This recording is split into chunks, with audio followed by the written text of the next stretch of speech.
The alien sky was red that morning, and the desert wind carried the scent of dust and ozone. On the colony's outer rim, a boy named Eli stood beside a battered transport crate, watching the horizon. His clothes were torn, his backpack half open, but his eyes were steady, too calm for someone his age. Beside him, half hidden in the shadow of the crate, crouched a small shape with black and white fur and eyes that never blinked. The settlers called it a honey badger. Eli simply called it Buddy. They had been alone since the evacuation 2 days ago. The alien patrols were still sweeping the area, hunting for any surviving humans. When the first low growl rolled across the plains, Eli knew something new had arrived, something larger. The ground quivered under heavy steps, and even the wind seemed to stop moving. Buddy lifted his head, teeth showing, fur rising like static. From the ridge came the sound of metal grinding against rock, followed by a hiss that was almost a laugh. The alien beast, 2 tons of armor-plated muscle and hunger, emerged through the smoke of its landing craft. Its scales shimmered violet under the twin suns. Its eyes, yellow and slit like knives, locked on the boy. Eli didn't move. The creature spoke in a broken imitation of human speech, a cruel trick learned from soldiers it had devoured. "Small thing," it hissed. "You run." "I hunt." Eli didn't answer. He just placed his hand on Buddy's head. The honey badger's claws scraped against the rock, a sound like a blade being drawn. The alien took another step, the ground denting beneath its claws. From a nearby cliff, the ruins of the human outpost glowed faintly. Burned machines, fallen drones, half-buried bones, evidence of the alien campaign that had wiped out every squad that resisted. The beast had led them all. It was bred for war on worlds where even light struggled to survive. And yet, for some reason, it paused now, tilting its head at the sight of a silent human child and his small creature. Eli finally spoke, voice flat but certain. "You should go." The alien beast laughed, a harsh mechanical snarl that echoed off the stone walls. It lunged forward, faster than anything that size should move. Its tail swept a metal crate into splinters. Dust exploded around them. But the boy was already gone from where he'd stood. The honey badger had moved first, low, silent, and faster than light shadows. The beast's laugh turned into a confused roar as something clamped onto its leg. It looked down to find a mouth full of fury and teeth buried deep into armored flesh. Buddy didn't let go. The alien tried to shake him off, smashing its leg against the rock, but the small creature twisted, climbing higher, biting deeper. Blood, black and steaming, splashed the ground. Eli ducked behind another crate as the alien's tail whipped past. His small hand reached into his bag and pulled out a pulse beacon. He pressed it once, sending a signal up through the static sky. The beacon's light painted his face blue. The alien roared again, enraged now, clawing at its own body to tear the honey badger loose. It swung, missed, and struck the cliff instead. Stone shattered. Dust swallowed them both. When the smoke cleared, Buddy was on its back, claws ripping into the thick armor near its spine. The creature bellowed and rolled, smashing itself against the ground. The boy didn't flinch. He knew that sound, the mix of pain and fear.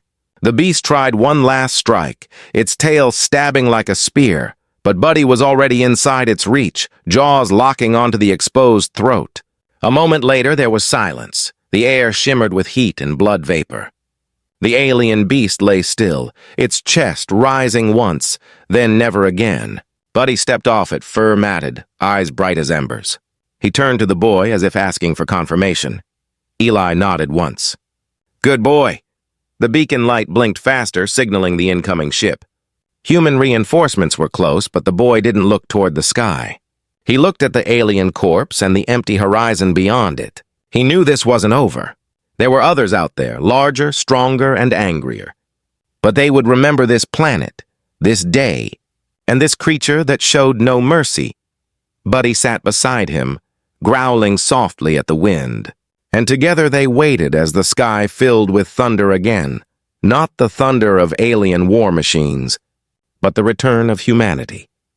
The rescue ship arrived just before nightfall. Its engines hummed through the dust clouds as it hovered above the ruined valley. Searchlights cut through the smoke and settled on Eli and the creature standing beside him. The pilot almost didn't believe what he saw: a boy, alive in the middle of an alien battlefield, and a small animal beside him covered in black blood.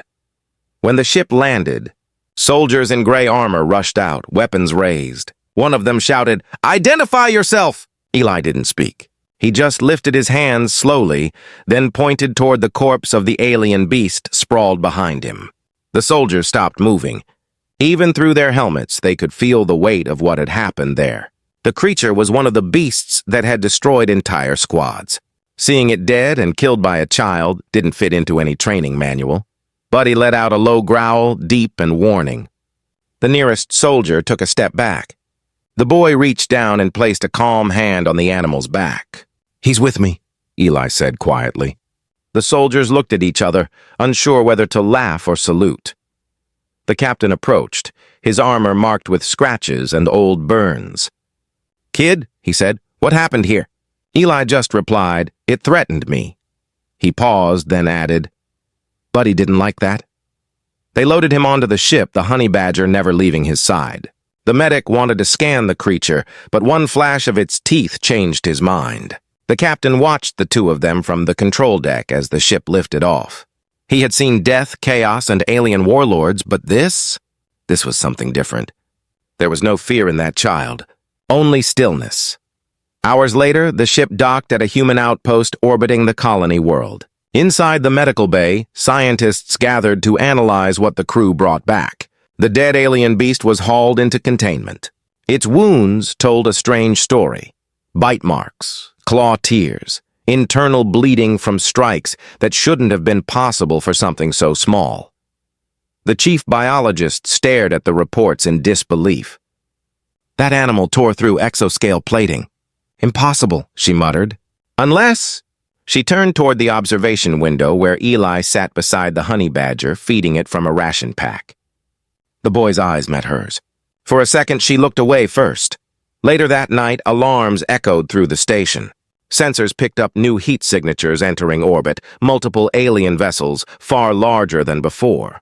The war beast had been part of a pack, and now the others were coming. Inside the hangar, soldiers rushed to defensive positions. The captain found Eli standing near the viewport, looking at the approaching lights in the sky. "You should be in the shelter," the captain said. Eli shook his head. "They're coming for me," he answered softly. "They think I killed their leader," the honey badger growled again, pacing beside him like a shadow made of fury. The captain felt a chill crawl down his spine. He'd seen monsters, yes, but he had never seen one ready to fight for a child. The alarm sirens grew louder. The fleet was descending fast, dozens of alien drop pods burning through the atmosphere. The outpost trembled as anti-air cannons roared to life. The captain turned to Eli. "If you have any miracles left, kid, now's the time." Eli looked down at Buddy. The small creature's eyes gleamed in the dim red light of the alert systems. "He's not a miracle," the boy said. "He's just angry. Outside, the first drop pods hit the ground like meteor strikes. The war had found them again. But this time, the aliens weren't the only predators landing on that field. The night turned into fire. When the first alien drop pods crashed onto the surface, the ground shook like thunder. The air was filled with dust, sparks, and the smell of burning metal. Inside the human outpost, alarms screamed as soldiers rushed to battle stations. Red lights flickered across the walls, and every heartbeat felt louder than the gunfire outside. Eli stood at the wide glass viewport, watching the sky rain enemies, his small hands clenched into fists. Beside him, Buddy paced like a storm waiting to break. The honey badger's fur was bristled, claws scraping the metal floor. Every few seconds, he growled low, sensing what was coming long before the sensors did. "Evacuation road is sealed," shouted the captain over the intercom. "All defense teams, prepare for breach."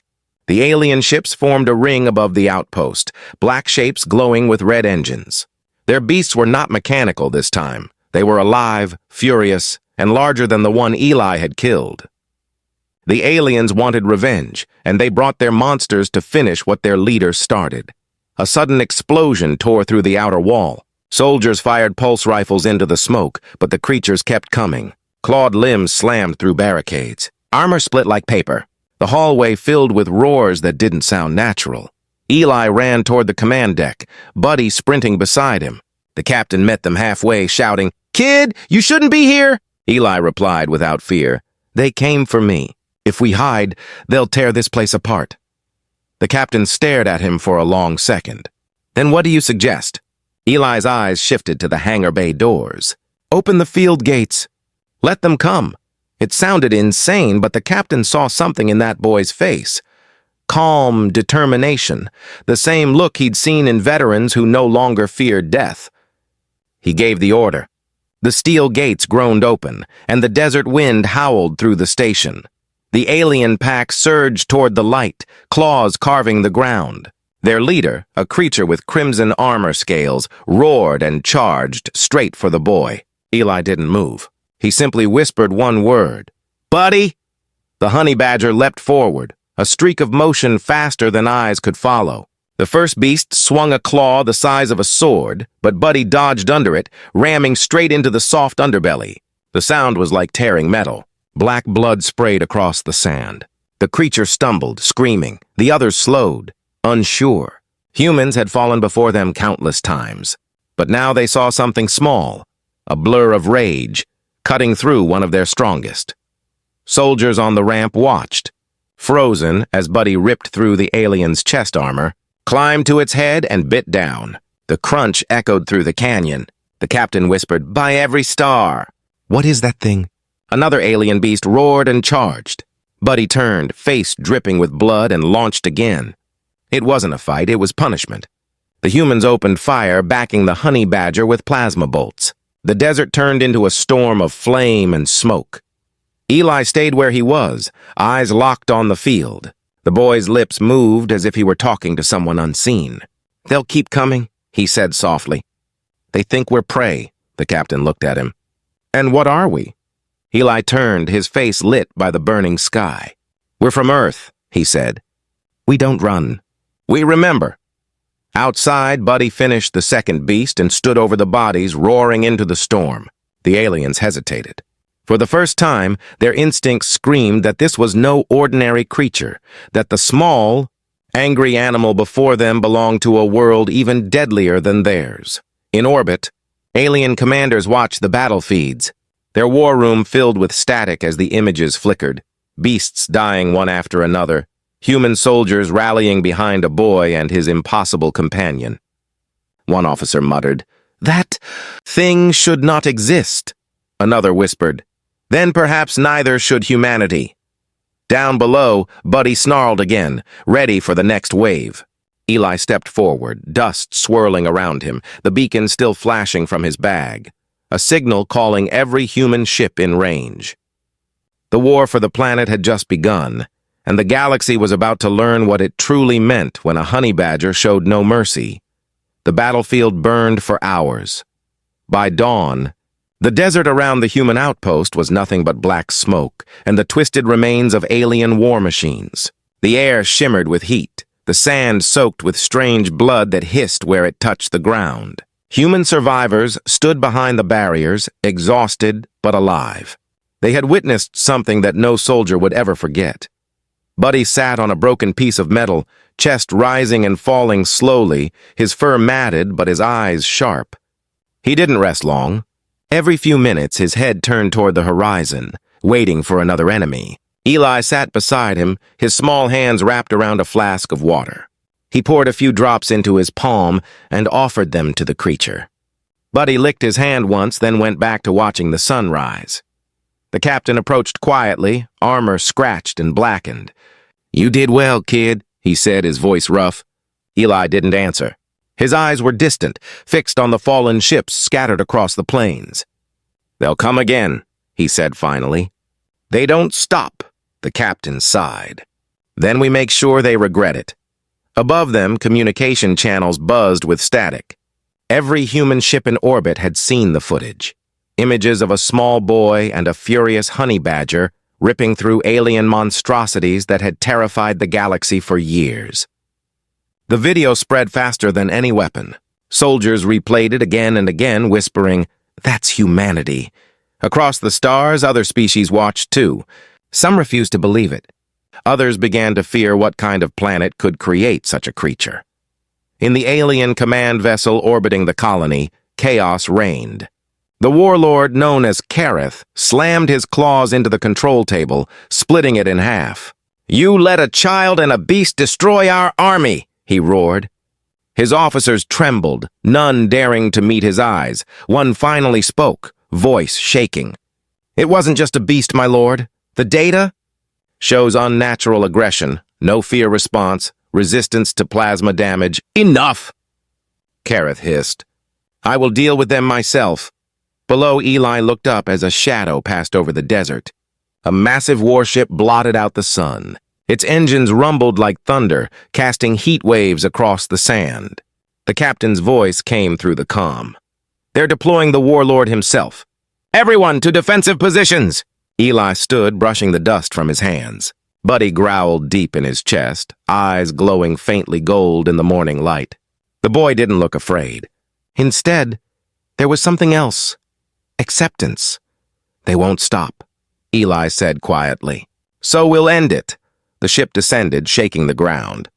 Kareth stepped out, covered in armor that looked grown rather than built, alive and breathing. He towered over the battlefield, his claws as long as swords, his tail lined with spikes. He looked down at the boy and his small companion and gave a cruel smile. "Human," he said, his voice echoing across the desert. "You took something that belonged to me." Eli stared up. "He attacked me first," the alien warlord laughed, a sound that rattled the air. "You are brave. Foolish, but brave. I will take your world as payment." Before he could finish, Buddy charged. The honey badger didn't wait for orders or fear the size of its enemy. Sand exploded beneath its paws as it sprinted straight at the towering figure. The alien swung a massive claw, but Buddy ducked low, tearing across the ground like lightning. The strike missed by inches, carving a trench in the sand. Buddy hit first, biting into the creature's armored leg. Sparks and blood burst out at once. Kareth howled in fury, kicking hard. The honey badger was thrown back, tumbling across the ground, but landing on its feet, ready again. Eli shouted, "Buddy, left side!" The creature moved instantly, circling the warlord as soldiers opened fire from the ridge. Blue plasma bolts lit up the field, striking the alien's armor but not piercing it. The warlord turned, tail slamming down and crushing the remains of a transport ship. Buddy lunged again, climbing up the alien's side. He tore through cables, ripped into the armor plates, his claws digging into living metal. The warlord screamed as black smoke poured from his wounds. "You dare!" he roared. Eli ran closer, ducking under debris, heart pounding. The captain yelled for him to stop, but he didn't. He pulled a small beacon from his belt, the same one he used before, and pressed a sequence into it. A high-pitched tone filled the air. In orbit, the human fleet caught the signal, a coded message. "Strike coordinates on my mark." Eli looked up. Now, from the sky, light rained down, white, blinding, and endless. The blast engulfed the alien warlord in fire and shock waves. The desert turned to glass. When the dust finally cleared, the warlord was gone. Buddy stood in the center of the crater, burned and bruised, but alive. He limped toward Eli, who knelt to hold him, whispering, "It's over. It's over." The captain looked out at the rising sun. "No," he said quietly. "This is just the beginning." Because across the galaxy, every species had just seen what humans called mercy, and what it looked like when they ran out of it.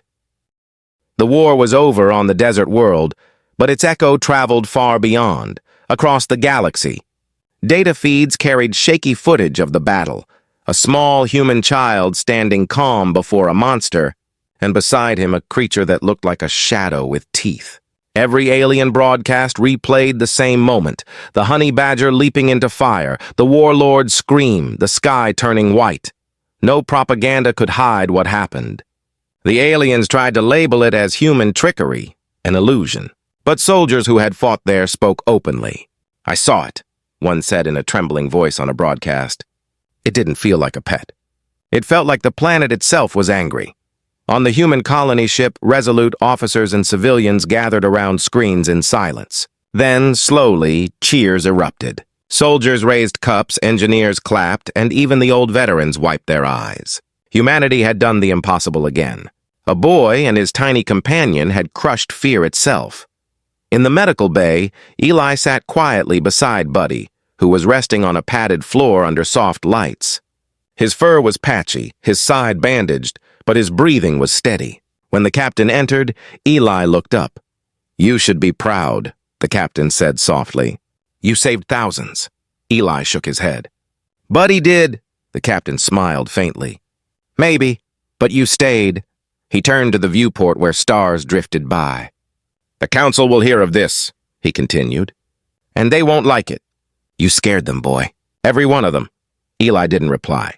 He was watching Buddy, who stirred, opened his eyes, and gave a weak growl, the same sound he made before every fight. The boy smiled a little. "Rest now," he whispered. "No one's going to touch me."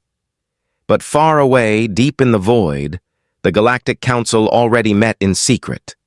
Their chamber was a hollow sphere of glass orbiting a dying star. Representatives of 100 alien species argued in fear. "The humans are spreading again," one hissed. "They bring war beasts," another spat. "Even their pets are monsters." "They say the creature was from their own planet," said a third, voice low. "If such a thing exists there, what kind of world births it?" Silence fell. Then the eldest member of the council spoke, her eyes dim and heavy. "You misunderstand," she said. "That creature isn't their weapon. It's their reflection. Humanity creates nothing it cannot first survive." The chamber went quiet. She continued. "We have treated Earth as a primitive death world. But now we see it is a forge. And what it forges never bends." Meanwhile, the Resolute left orbit. Human reinforcements landed to reclaim the colony, and the outpost began to rebuild. Soldiers painted new emblems on their armor, small black and white beasts, claws out, eyes burning. They called themselves Badger Company. Their motto spread through the ranks. "No mercy for those who pray." Eli and Buddy were transferred to a secure fleet base for observation. Scientists wanted to study them both, but the first team that tried was met with shredded gloves and destroyed instruments. The captain ordered everyone to leave them alone. "They're not experiments," he said. "They're proof." That night, Eli sat under the stars on the ship's observation deck. Buddy lay beside him, breathing slow and deep. Outside the glass, the endless dark stretched forever, but for the first time, Eli didn't feel small. He whispered quietly, "We're going home, right?" The stars didn't answer, but Buddy's tail twitched once, like agreement. Across the galaxy, alien warlords burned their banners. Others began to prepare for something far worse. A single phrase spread through pirate channels and encrypted military lines. "Do not threaten the humans." And never, ever threaten their young. Weeks passed. The colony was secure again. Human ships patrolled the skies, their engines cutting silver lines through the dark. The name Eli had spread far beyond the frontier. Some called him the Child of Earth, others, the Keeper of the Beast. But every soldier who survived that battle called him something simpler, the one who made them believe again. Inside the fleet station orbiting the colony, diplomats from the Galactic Council arrived under heavy guard. They claimed it was a peace meeting, but everyone knew what it truly was, a warning wrapped in diplomacy.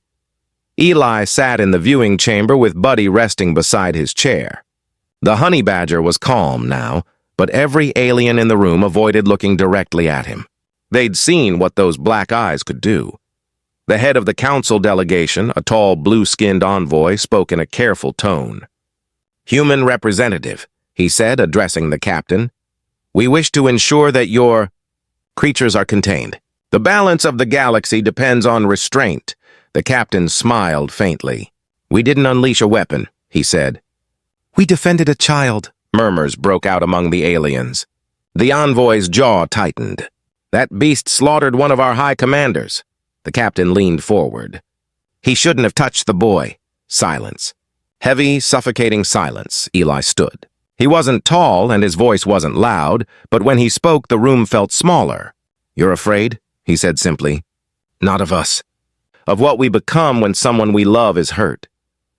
Buddy raised his head and growled low, a soft, steady sound that carried more threat than any speech. The envoy took a step back. The council left the next day without another word. That night, the human fleet celebrated. Soldiers painted tiny honey badgers on their armor. Engineers etched the words "No Mercy" onto ship hulls. Across human space, people began to adopt the symbol, the fearless creature that fought beside a child and tore down a warlord. But far away, in dark systems untouched by human light, alien species gathered in secret. They built new fleets, trained new beasts, whispering one single name again and again: Earth. The galaxy was preparing for war. But so was humanity. In the training fields of the colony under the red suns, Eli walked with Buddy. The honey badger had healed completely, stronger than before. Soldiers paused to salute them as they passed. Eli didn't salute back. He just smiled faintly and scratched Buddy's neck. "They think we're dangerous," Eli said softly. "Maybe they're right."